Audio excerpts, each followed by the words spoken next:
Franz Liszt's Liebestraum is a piece I've loved since I was very young and always wanted to play. It is in fact one of 3 pieces in a collection by the same title, which could be translated as Dreams of Love.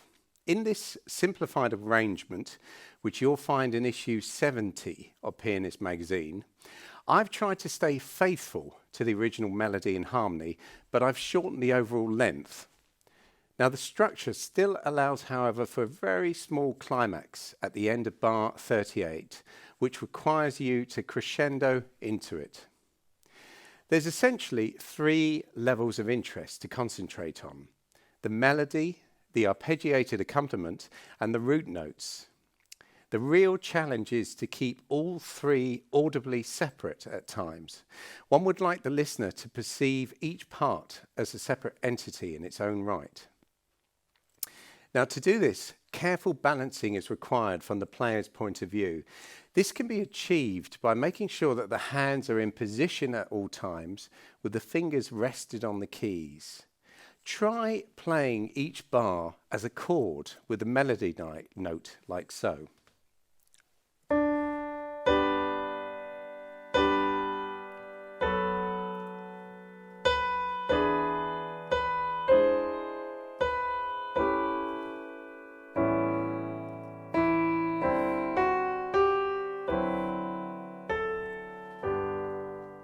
You'll note that from bar 7 to 8, there's actually a bit of a jump.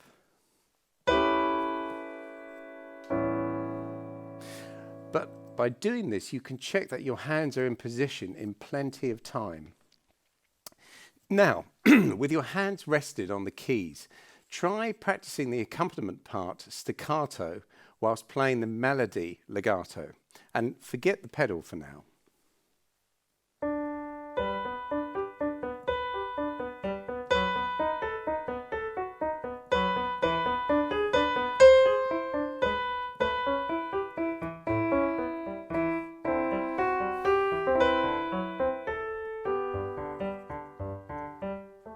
Now, you may find it particularly tricky where the right hand plays both the melody and the accompaniment part. For example, at bar 5,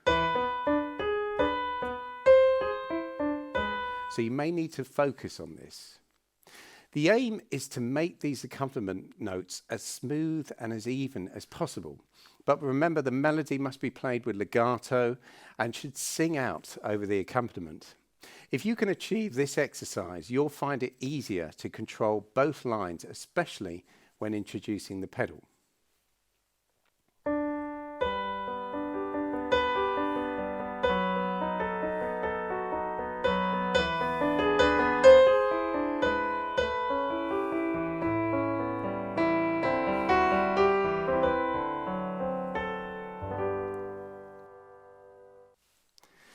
At bar 25, the left hand takes up the theme.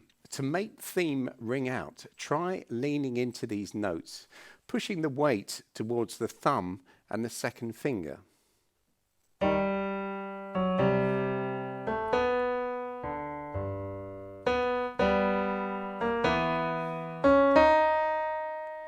In fact, try practicing the lower notes staccato. In fact, I started doing that and detaching from the legato theme for more clarity.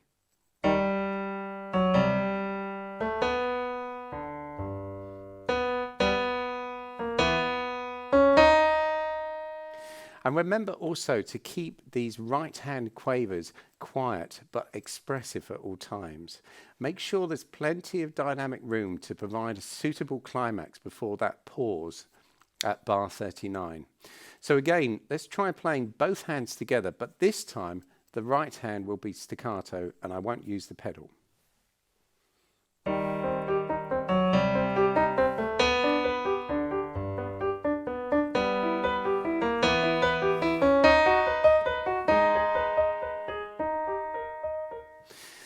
Now at bar 33, we have this sudden drop in volume. You can really make the most of this.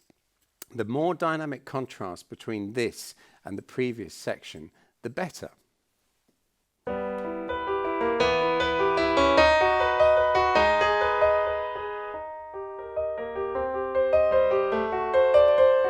Any sudden dynamic changes create great interest for the listener's ear.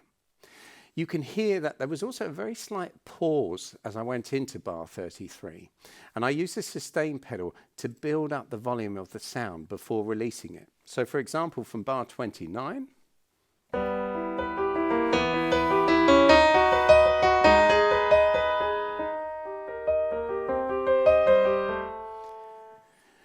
now for the final section from bar 40, after the pause, the music is essentially winding down. Whilst there is an occasional expressive ebb and flow in the accompaniment bars, for example at 45 and 46 and bars 50 to 51, it's important to think in terms of a gradual diminuendo or a dying away for this whole section.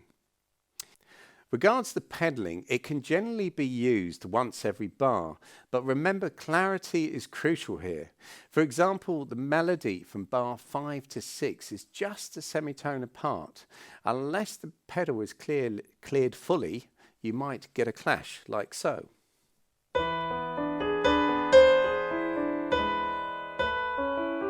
So try fully clearing the pedal. It's quite effective too, as some of the harmony notes drop away.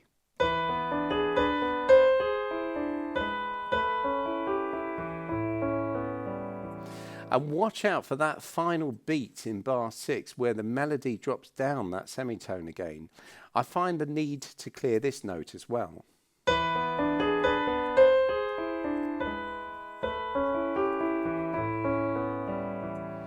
So you must be careful at moments like this. In fact, the whole of the last section from that pause requires very careful pedalling and clear pedalling due to the richer harmonies. Just take a closer look now at my pedal from bar 46.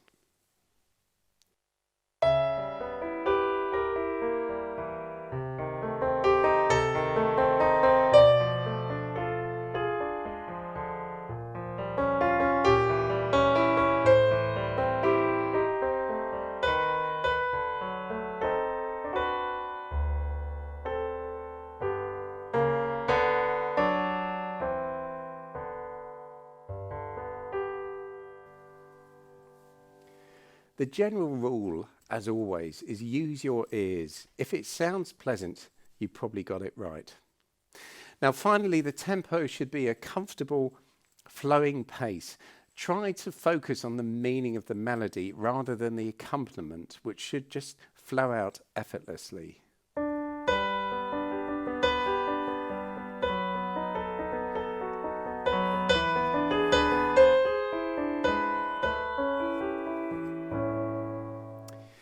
I hope you enjoy my arrangement of Liszt Liebestraum. Perhaps when you're feeling a little more confident, take a look at the original version in A flat. It's a little trickier, so be sure to master this version first.